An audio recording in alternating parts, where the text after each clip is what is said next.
Halo, selamat datang di Ngobrolin Inklusi. Teman-teman apa kabar?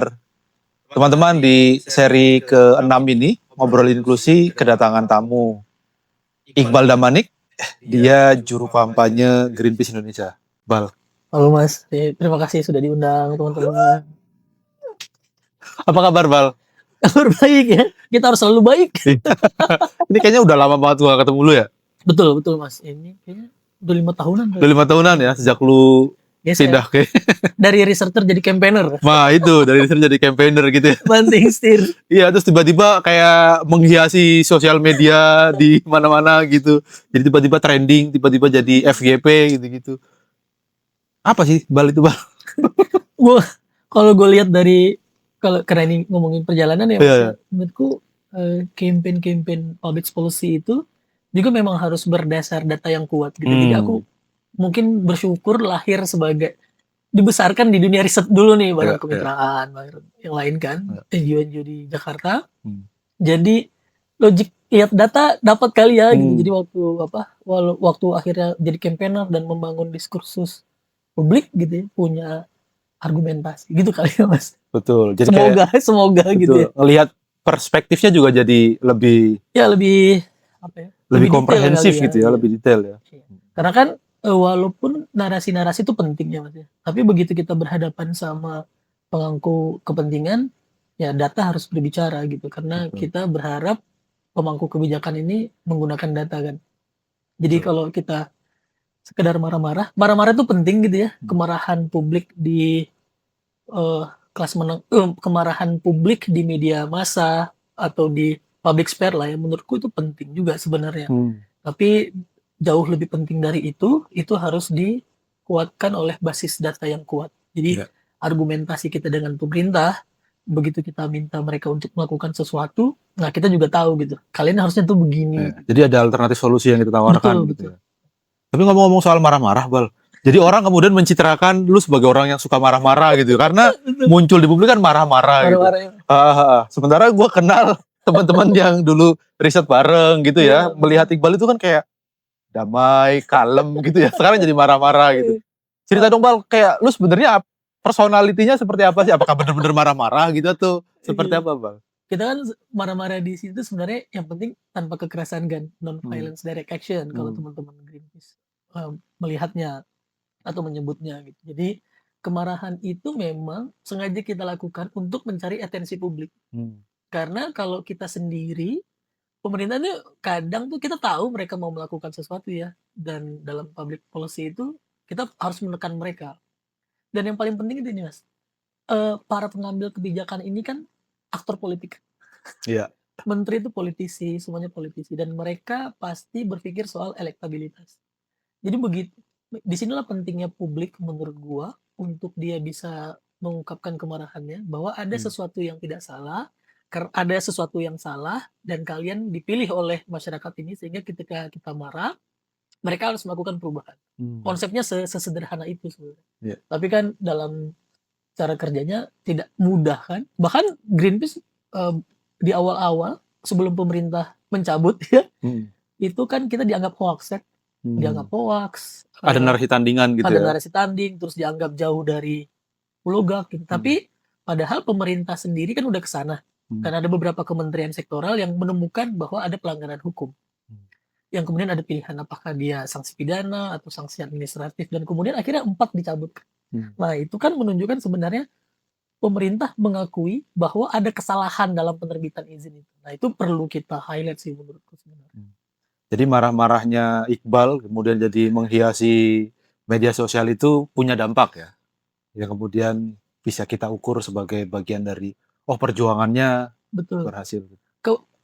Pengennya sih begitu ya Mas ya. Tapi sebenarnya perjuangan kita masih panjang karena masih banyak pulau-pulau kecil yang ditambang sama kebijakan ini, dan itu menyulitkan kita. Dan harusnya tidak hanya Raja Ampat ya. Artinya pemerintah ini sekarang kebijakannya berbasis no viral no ratas.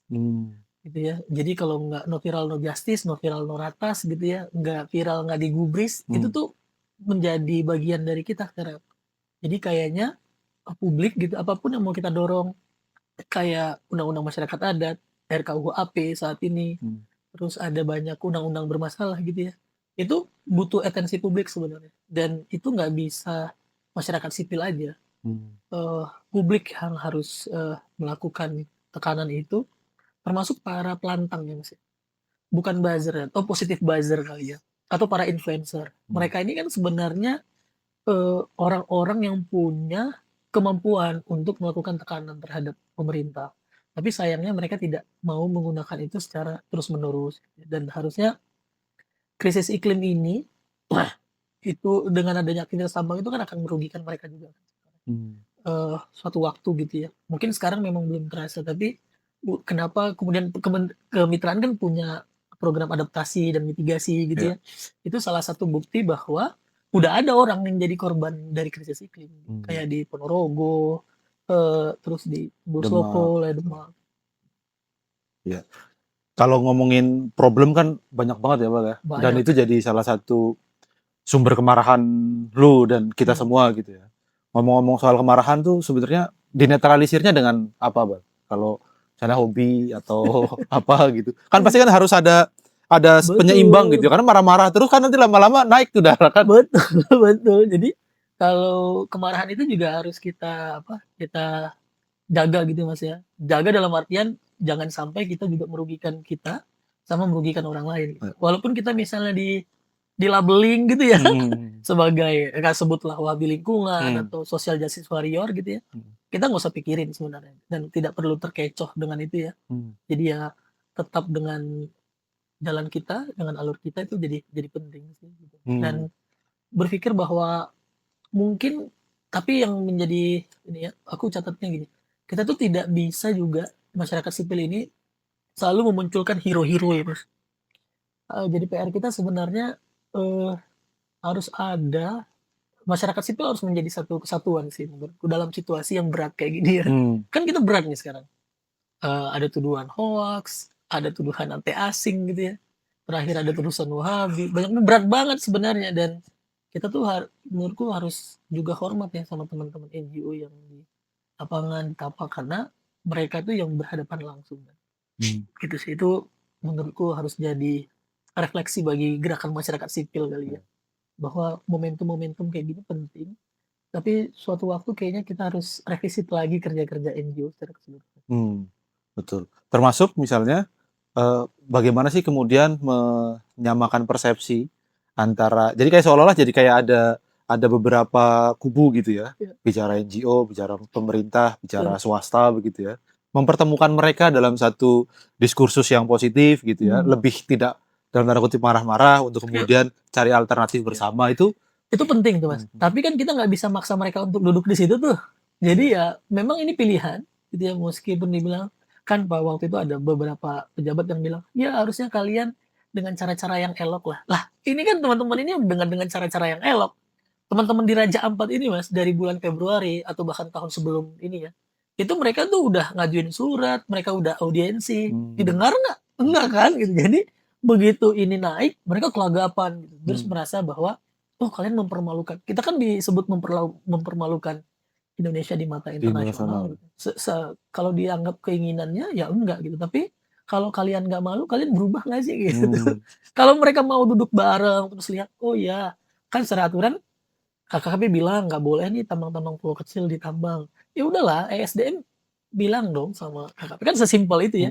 Ya jangan di wilayah ini no go zone lah, jangan ditambang. Kan itu hal yang menarik kan. Nggak perlu kita marah-marah, ribut-ribut. Ribut-ribut. Biar mereka sendiri kan yang meminta, dan itu menurutku ya di situ kepentingan politik ya Mas. Mereka sebagai makhluk politik juga harus dipahami sebagai oleh masyarakat sipil. Ya. Jadi memang kayaknya masih agak jauh ya untuk bisa mendudukan para pihak ini gitu tanpa harus no viral, no justice gitu berat ya. Banget menurutku, kita masih akan berat gitu. Tapi apakah ada peluang? Ada. Karena kan kita 5 tahun sekali pemilu ya. Dan menurutku itu jadi salah satu capaian gitu. Dan yang sering kita ini kan kita ngasih representasi ya. Kita pilih mereka tapi mereka nggak sesuai sama keinginan kita. Itu kan aneh sebenarnya. Sebagai bentuk dari demokrasi, kontrak politik, harusnya mereka ikut apa kata rakyat gitu kan. Simpelnya suara apa, suara rakyat suara Tuhan Nah, gitu kan. iya Itu betul. harusnya begitu, tapi yang mereka ambil kan mereka hanya memanfaatkan kita suatu waktu kan. Dan ini refleksi bagi kita juga ya sama publik. Udah banyak yang lupa sebenarnya sekarang sama Raja Ampat kan. Hmm. Padahal belum ada satupun dokumen resmi yang ngomongin soal pencabutan di Raja Ampat. Belum ada satupun dokumen dari pemerintah yang mereka menginginkan mengevaluasi seluruh izin-izin yang sudah mereka sampaikan. Kan nggak ada. Iya. Terus kita Baru udah lupa. secara verbal Baru aja ya. sekali coba. Kalau ditanya apakah kemungkinan besar akan terbit lagi, mungkin banget. Secara hukum mungkin kan, mungkin banget. Hmm. Gitu. Dan kita capek kan. Ya, ya, ya. Bagaimana untuk kemudian memastikan publik mengawal prosesnya sampai kemudian benar-benar? Nah ini yang jadi tugas kita Mas, karena tidak semua orang atau publik mantau kan. Nah melalui paper, tulisan-tulisan, dokumentasi gitu ya. Dari tapak menurutku menjadi penting sih untuk merawat ingatan. Karena kan kita ini cepat lupa gitu. Bahkan sejarah tahun 98 aja mau diubah gitu. Ini kan ciri-ciri negara yang sering lupa sama sejarah. Dan makanya dulu tuh ada kampanye menolak lupa. Betul. Ya, ya, ya. Jadi kita memang punya catatan ahistoris gitu ya. Betul. Orang-orang yang suka lupa kayak. Iya. Oke, cerita Raja Ampat gitu, yang kemudian paling tertanam gitu di publik ketika melihat ramai gerakan tagar Save Raja Ampat. Kan Iqbal juga bilang kalau Papua bukan tanah kosong, Raja Ampat bukan tanah kosong dan sebagainya. Bisa jelaskan nggak sih kira-kira apa sih yang disebut dengan itu? Karena memang secara aturan undang-undang minerba kita itu memungkinkan mereka menerbitkan izin dimanapun ketika dia memiliki sumber daya di situ. Namanya disebut sebagai wilayah usaha pertambangan. Nah, tapi orang-orang dalam konteks pemikiran dari norma dari hukum ini menganggap itu tanah kosong. Ya udah, dikapling aja dulu. Kan mereka berpikir nggak ada orang di Raja Ampat, di Manyaifun itu nggak ada orang. Padahal ada kampung di situ. Tidak ada budaya di situ. Padahal di situ ada makam, misalnya di Raja Ampat, di Pulau Gak, misalnya. Dianggap tidak ada orang sehingga mereka ya sembarangan untuk menerbitkan izin. Termasuk mereka tidak menganggap bahwa adanya masyarakat adat di situ. Dan menurutku kenapa akhirnya rancangan undang-undang masyarakat adat ini lama disahkan itu soal ini sebenarnya. Bahwa ketika itu disahkan dan masyarakat mendapatkan haknya, maka positioning mereka itu memiliki kekuatan bergen dengan pemerintah bahwa ini bukan tanah kosong, ini adalah hutan kami. Dan itu yang jadi penting. Mengapa bertahun-tahun rancangan undang-undang masyarakat satu adat dekade tidak lebih disahkan? Menurutku dan beberapa analisis menyebutkan memang kepentingan politik sangat kuat sih di situ. Karena right menjadi poin penting sebenarnya. Hak atas masyarakat adat. Jadi kita punya PR tuh sebenarnya. Pengakuan atas masyarakat adatnya, pengakuan hak atas hutannya, dan pengakuan hak atas pengelolaan atau penguasaan terhadap hutan tersebut itu menjadi panjang. Kalau itu disahkan ya mereka akan pusing menurut. Karena mereka tidak akan sembarangan memberikan izin. Kapling-kapling ya. Kapling-kapling karena ada manusia yang tinggal di situ. Dan yang perlu kita ingat sebenarnya kita ini orang-orang di Jakarta atau publik luas lah ya di dunia ini itu berhutang sama masyarakat adat. Karena hampir 80% hutan-hutan tersisa yang ada di muka bumi ini adalah wilayah-wilayah yang masih ditinggalin atau dijaga oleh masyarakat adat. Jadi krisis iklim tidak besar sekali atau tidak langsung membunuh kita itu karena ada benteng yang dibangun dan dijaga oleh masyarakat adat. Harusnya negara ini, bangsa ini berhutang budi pada masyarakat adat. Sehingga ketika nggak diakuin mereka, ya mereka suka-suka aja kan untuk nerbitin izin di Raja Ampat, nerbitin izin di Papua. Itulah kenapa kita ambil tagline Papua bukan tanah kosong. Tanah kosong ya. Oh. Nah, bicara masyarakat adat dan kemudian hutan, terus kemudian iklim gitu ya Bang. Sebenarnya apa sih praktek-praktek yang kemudian Iqbal kan sering ke Raja Ampat, ke Papua dan wilayah-wilayah lain gitu. Apa sih praktek masyarakat adat yang kemudian dia memastikan bahwa hutannya, bahwa lingkungannya itu tetap lestari? Nah, ada kausalitas menurut gue. Masyarakat adat ini membutuhkan hutan, membutuhkan laut. Jadi mereka tuh butuh hutan sama butuh laut. Jadi sehingga kalau hutan dan laut mereka rusak, mereka akan kehilangan mata pencarian. Mereka akan kehilangan ruang hidupnya. Jadi Ini ibaratnya kita menjaga piring makan kita. Sama kayak orang di kota. Kita, aku nggak tahu ya, kalau layanan antar jemput makanan via ojek-ojek gitu ya berhenti dan orang ada yang sering menggunakan itu, pasti pusing kayaknya. Ya. Kalau misalnya seluruh mall ditutup, seluruh pasar ditutup, pusing nggak kita? Pusing. Nah ibarat itulah masyarakat adat dengan hutannya. Karena mereka kan nggak ada supermarket di sana. Ya hutan itu pasarnya mereka. Sama kayak kita, begitu pasar induk tutup, kalau kita kelagapan juga kan. Sama kayak mereka, maka mereka akan menjaga hutan dan jaga mereka punya laut. Jadi kalau ada yang bilang, Pak Menteri kan orang Papua. Kalau benar-benar ada orang yang benar-benar sayang dengan tanah kelahirannya, kalau bahasa Papua itu mungkin kira-kira dia akan jaga dia punya hutan dan dia akan jaga dia punya laut. Pasti. Jadi sedekat itu ya Betul. keterkaitannya ya. Nah, terus kemudian kalau kita bicara soal iklim, kan banyak ya. Dunia juga membicarakan soal iklim, terus kemudian kita juga punya target Betul. untuk menurunkan emisi sebagai Emisi. bagian emisi dan sebagainya gitu-gitu. Kalau dari perspektif masyarakat adat melihat persoalan yang kemudian kita hadapi di Indonesia gitu, itu apakah juga punya perspektif yang sama atau seperti apa mereka melihat? Harusnya masyarakat adat dilibatkan dalam proses penyusunan NDC ya Mas. Karena kalau kita lihat target dari NDC itu kan salah satunya FOLU ya, Forest and Land Use. Dan salah satu dari Forest and Land Use Net Sink 2030 itu adalah melindungi hutan-hutan tersisa yang dimiliki sama masyarakat adat. Mereka lah yang paling punya pengetahuan untuk mensukseskan NDC Indonesia. Bukan pemerintah, mohon maaf ya. Tapi mereka yang punya pengetahuan untuk memanfaatkan atau melindungi hutan mereka, sehingga hutan mereka sudah terbukti terjaga sampai sekarang. Jadi itu satu kesatuan sebenarnya. Kalau kita lihat target NDC, maka di dalamnya adalah ada target soal kota deforestasi kan, bahwa Indonesia tidak boleh lagi melakukan deforestasi sampai hitungan berapa. Kita tentu bisa berdebat di soal hitungan itu ya, karena itu hitungan emisi. Tapi yang paling pasti adalah kalau kita mau mencapai target NDC kita, maka libatkanlah masyarakat adat dalam mensukseskan FOLU Net Sink 2030. Dan sejauh ini menurut Iqbal belum optimal atau Kalau beberapa kritik kita, kalau seandainya optimal, pasti mereka diakuin haknya. Itu pasti. Kalau kemudian optimal, tentu konflik akan berkurang. Kalau optimal kan, tapi yang terjadi sekarang adalah konfliknya tidak berkurang, terus mereka banyak yang dikriminalisasi bahkan. Kayak misalnya di Sumatera Utara gitu ya, ada Pak Surbatua Sialagan misalnya. Dia dikriminalisasi. Saat ini teman-teman ada saudara-saudara kita di Sangaji misalnya ada 11 orang yang ditahan. Teman-teman Papua misalnya, mereka melakukan gugatan tuh Papua di yang Bovendigul yang dulu All Eyes on Papua.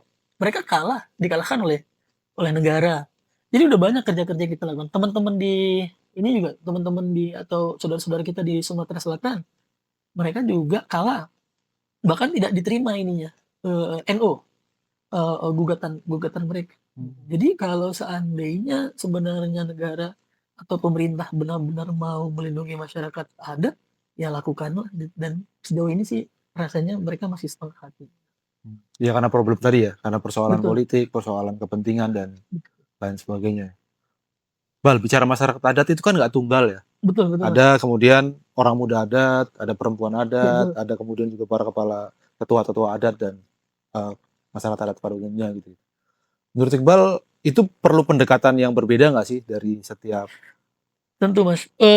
Tapi yang paling paham ini tentu orang-orang yang punya kemampuan agraria ya, antropologi, sosiologi. Tapi kalau kita lihat memang bahkan perbedaan zaman, generasi kayak milenial gitu, tanpa berupaya untuk mengotak-otakan gitu ya, itu memungkinkan perbedaan cara pandang. Kan kita lahir dari situasi yang berbeda. Yang satu langsung naik Transjakarta, yang satu naik Kopaja, ya kan Mas? Yang satu masih ngerasain ya, misalnya naik kereta, ada kereta api ekspres Jakarta Kota Bogor misalnya ya, yang desak-desakan, naik di atas gitu, yang satu enggak gitu. Nah, menurutku itu dua pendekatan yang harusnya memang berbeda dari sisi campaign ya Mas. Dan pemerintah juga harusnya melibatkan itu. Orang-orang muda ini kan sebenarnya adalah orang-orang yang paling terdampak. Kalau istilah climate justice itu transgenerational justice kan ya, keadilan antar generasi. Jadi bahkan anak-anak yang belum lahir hari ini, mereka harusnya difikirkan sama pemerintah. Makanya saya bilang bahwa ketika ada negara atau pemerintah atau pejabat yang tidak memikirkan generasi seterusnya, dia ini berdosa sebenarnya. Kalau dia percaya sama dosa gitu ya. Iya. Makanya sebenarnya dari sisi itu ya, mungkin gara-gara itu kali disebut wahabi lingkungan. Tapi kalau kata Said Segaf kan gitu, kalau orang Indonesia ini jangankan negara tetangga, Tuhan aja dia nggak takut kan. Ya nggak takut tuh. Tuh, bener Mas. Kan kalau kita kayak gini, kita tahu lah bahwa dari listrik yang kita nikmatin ada hak-hak orang lain kan yang kita ambil kan. Dan Ya. kita berusaha. Ada hak-hak masyarakat adat kayak orang-orang Okana Mangawa misalnya. Mereka rusakan apa gara-gara nikel rusak laut airnya, Betul. mereka nggak bisa. Itu kan hak mereka sebenarnya. Dan kita merasa punya hak untuk pembangunan, right to the slope gitu. Sedangkan kita berpikir mereka nggak punya hak untuk menentukan hak hidupnya. Itu kan jahat ya Mas, ya, menurutku ya. Menurutku itu adalah kebijakan yang jahat sebenarnya, bahwa kita merasa cara pandang cara pandang Jakarta better than point of view of Papuan people untuk melihat hutannya, gitu kan? Iya, iya. Itu yang harus dievaluasi sebenarnya. Dan kita merasa bahwa standar-standar ekonomi kita tuh itu lebih baik daripada standar-standar mereka. Betul. Kalau bilang paripurna ya Mas ya. Kita tuh kalau butuh kalau kita butuh karbohidrat, kita harus ke pasar kan, beli beras. Dioplos lagi katanya. Mereka enggak. Di Kalimantan orang nanam padi gogo kan. Lalu kemudian di wilayah timur orang banyak makan sagu gitu. Dan tapi kita dipaksa untuk makan beras kan. Jadi pendekatan-pendekatan ini sebenarnya nggak pas gitu. Terus aku sebenarnya ini jadi panjang gitu aja. Ada yang nanya gini nih. Ya sebenarnya kontribusi Freeport itu juga kecil lah gitu. Ada beberapa pejabat dari debat-debat itu ya di balik layar. Terus aku dengerin gitu ya. Terus aku bilang, paling itu cuman nggak sampai lah 1% dari APBN gitu ya. Gue jawab kayak gitu. Ini beneran gue jawab. Kalau tahu kayak gitu ngapain lo tambah? Iya kan? Kalau katanya nggak ada kontribusi fiskalnya. Kita tahu bahwa yang mendukung perekonomian Indonesia itu kan industri ekstraktif ya. Dan kita harus shifting dari situ. Jadi kalau mereka bilang bahwa ini nggak ngaruh-ngaruh banget sebenarnya, ya tutup aja. Kenapa lo harus ngotot gitu kan? Gitu.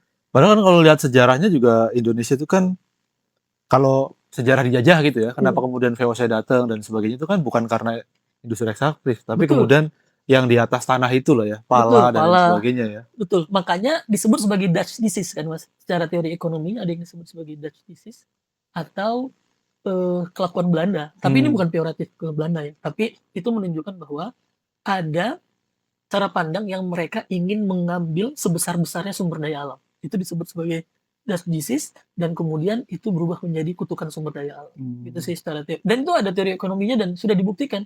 Dan banyak sekali ahli-ahli ekonomi yang paham soal itu.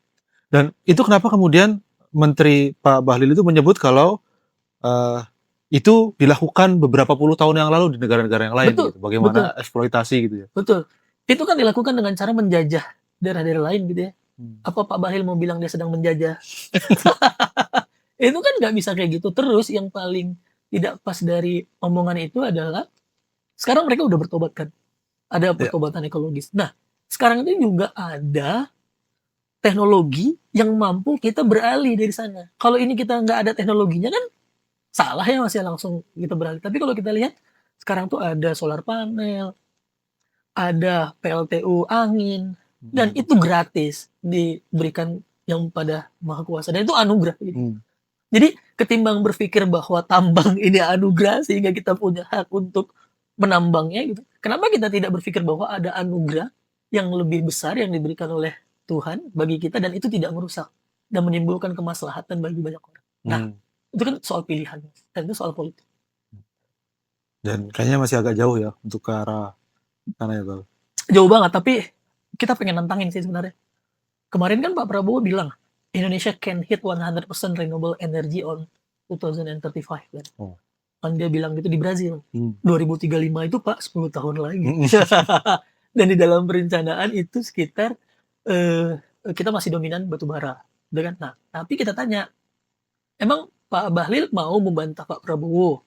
Atau PLN mau membantah Pak Prabowo? Ayo dong, ikut apa kata presiden gitu ya, bahwa kita bisa mencapai 100% renewable energy di 2035. 2035. Ayo dong, ayo Pak Bahlil, ayo Pak Darmo ya, di Rut PLN. Ya. Balik lagi ke soal masyarakat adat, Bal. Kalau dalam skema misalnya bagaimana mengimplementasikan renewable energy gitu. Ya. Posisi masyarakat adat di mana tuh? Harusnya sangat mungkin, Mas. Karena kan masyarakat adat ini jauh dari grid kan, dari transmisi. Sehingga sebenarnya demokratisasi energi itu paling pas sama mereka. Kayak di Raja Ampat, kita ngomongin nikel kan. Teman-teman di Manifun, aku nginap di sana dengan warga yang kemarin ikut aksi juga. Itu tuh mereka tuh untuk mendapatkan listrik itu cuma jam 6 sampai jam 9 malam. Kalau ada bonus sampai jam 12 malam. Dan itu mahal, Mas. Karena solar kan. Dan mereka harus membeli solar di kota kan. Dari kota, dari Waisai atau bahkan dari Sorong. Jadi ini menurutku sih ada yang disebut sebagai poverty premium ya. Mereka menciptakan kemiskinan yang sangat premium di wilayah-wilayah industri ekstraktif. Dan itu adalah kesalahan dari kebijakan pemerintah. Nah, bagaimana sih kemudian memastikan, tadi kan juga kita diskusi terus kemudian melihat ada gap yang cukup lebar antara isu masyarakat adat, isu masyarakat adat dan kemudian juga publik gitu, atau kelas menengah yang berisik gitu. Betul. Yang berisik tuh jarang sekali ngomongin masyarakat adat. Gitu. Itu pendekatannya gimana? Itu beratnya. Kita tuh punya, ini refleksi diriku sendiri juga ya, nggak nyalahin orang. Tapi kita tuh kayaknya di media sosial di mana-mana tuh ada nirik empati. Kayak nirik empati itu kayak selagi bukan gue yang kena tuh nggak peduli. Jadi kayak aku mohon maaf ya sama Mas Ulil ya, Gus Ulil gitu ya. Berpikir bahwa ya semua punya right to develop, tapi itu terjadi karena jauh gitu. Menurutku ada jauh secara pengetahuan, ego intelektual itu muncul jauh secara jarak. Kita di NGO kan kita manusia juga, dan ini kan pemandangan kita tiap hari kan, ngelihat orang yang ditangkap, ada orang yang masuk penjara gitu ya, itu sebenarnya gembat kan ya sama kita gitu. Jadi tapi untuk menyampaikan pesan ini ke masyarakat kota atau masyarakat adat itu sulit banget. Makanya pilihan-pilihan kita sebenarnya berisik itu ya dalam rangka itu. Jadi kalau kita lihat gitu ya, ada banyak orang-orang di Papua yang kehilangan mata pencarian dan sebagainya di Kalimantan Timur. Itu tuh seakan-akan kayak nggak ada urusan gua gitu. Dan itu sering terjadi dan itu jadi berat. Kita nggak relate sih. Bahkan mereka mungkin nggak relate, Mas. Orang-orang yang di lingkar tambang juga mungkin nggak relate. Maka mungkin ada istilah kayak mitos tambang untuk kesejahteraan gitu ya. Jadi mereka tuh kita tuh ada mitos-mitos menurut gua dari sejak kita SMP atau SD kayaknya. Bahwa Indonesia kaya sumber daya alam. Dan sampai sekarang masih sering diwacanakan. Jadi wacana menurutku itu kayak kemohon orang-orang udah beralih dari sini, teknologi udah jauh lebih maju. Jadi kita empati ya. Mohon maaf, termasuk aku mungkin. Termasuk saya ke orang-orang ini. Bahkan tuh ada pertanyaan gini. Mas, lu sadar gak sih kalau lu cuma menjadikan orang-orang di Raja Ampat itu sebagai objek? Itu banyak kayak gitu ya, kritik-kritik terhadap kita para campaigner. Tapi menurutku satu hal yang harus dihadapi sih ya, bahwa gak semua hal bisa kita selesaikan. Kita dekat sama masyarakat adat, kita kerja bareng sama mereka, ya kita jalanin aja gitu. Terus aja dulu gitu. Ya, betul. Kan Iqbal relatif dekat dan berinteraksi dengan masyarakat adat gitu ya. Sementara juga melihat ada gap yang cukup lebar gitu. Harusnya pemerintah, misalnya kita bicara pemerintah gitu ya, harusnya pemerintah harus melakukan seperti apa sih? Terus kemudian kita gitu ya sebagai orang kebanyakan yang punya akses terhadap media sosial, punya akses terhadap media dan sebagainya, harus ngapain gitu untuk melihat masyarakat adat tidak hanya sebagai objek, tapi juga subjek dari pembangunan di Indonesia. Banyak perdebatan di sini, Mas. Tapi aku percaya pada digital aktivisme. Itu bisa membuat perubahan, walaupun itu lama. Dan aku awalnya meragukan. Tapi apa yang terjadi di Raja Ampat ternyata bisa. Dan apa yang terjadi di GKP misalnya, ada beberapa izin yang dicabut gitu. Artinya tekanan publik itu memungkinkan. Jadi kita harus terus bersuara, tetap berisik. Tetap berisik itu jadi kunci sih menurut gue. Apakah orang percaya bahwa keberisikannya itu akan jadi sesuatu, nah itu urusan lain. Tapi Nanti. menurutku kita harus tetap berisik, menyuarakan orang-orang yang nggak bisa didengar. Atau yang mereka nggak punya media sosial, Hmm. mereka bukan influencer, mereka nggak punya cara atau cerita untuk menceritakan apa yang mereka hadapkan. Dan menurutku itu tugas kita sih sebenarnya, orang-orang di wilayah perkotaan yang punya pengetahuan gitu. Ya. Terakhir Bal, soal RUU masyarakat adat gitu ya. Hmm. Kan ini sebuah upaya gitu, sebuah Ya. upaya dari banyak pihak untuk kemudian ayo dong pemerintah kita golkan RUU masyarakat adat gitu. Ya. Karena bagaimanapun kan memang juga Indonesia juga milik mereka gitu ya, Betul. masyarakat adat gitu. Menurut Iqbal apa yang harus dilakukan sih untuk kemudian memastikan atau menggedor pemerintah? Pemerintah tuh harus mensahkan rancangan undang-undang masyarakat adat gitu dan akui hak kepemilikan hutan, hak-hak masyarakat adat gitu. Kalau bahasanya teman-teman aman tuh no right no right gitu ya. Jadi selesaikan dulu haknya. Kita kan gimana kita mau bernegosiasi kalau kita tidak tahu ini hak siapa yang sebenarnya punya punya punya hak di sini. Jadi menurutku adalah pastikan dulu pemerintah harus memastikan pengakuan terhadap masyarakat. Masyarakat adat itu kunci. Setelah itu baru kita duduk setara antara pemerintah sama masyarakat adat. Posisinya kan sekarang nggak setara. Kita dihadapkan sama pemerintah dengan pengetahuan yang terbatas, terus masyarakat adat dihadapkan dengan perusahaan dengan pengetahuan yang terbatas, terus pemerintah bilang, ya kalau lo nggak setuju gugat aja. Kan dia nggak setara, dia nggak punya kemampuan. Lawyer Nggak punya ya kan power nggak juga. punya power juga, yang mempunyai itu kan pemerintah. Makanya sebenarnya aku bilang kita tuh kayak kehilangan induk nggak sih sebenarnya, kehilangan pemerintahnya, kehilangan haknya gitu. Jadi kalau orang bilang stateless itu lebih bahagia kayaknya daripada rightless. Jadi ada orang yang akhirnya nggak punya hak, tapi secara dokumen dia punya. Menurut itu bahaya. Dan itu kita lakukan banyak pada masyarakat adat di Indonesia. Oke. Gua mau pesan tuh ke pemerintah, bilang kayak apa?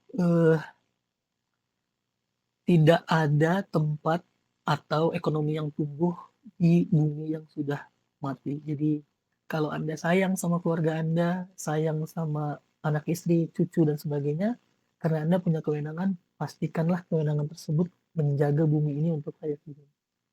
Gitu. Siap. Thank you, Bal. Terima Thank you, kasih. Bal. Teman-teman ngobrol inklusi, kita sudah berdiskusi dengan Iqbal dan Manip ya. Jadi banyak sekali, wah jangan ya Bal.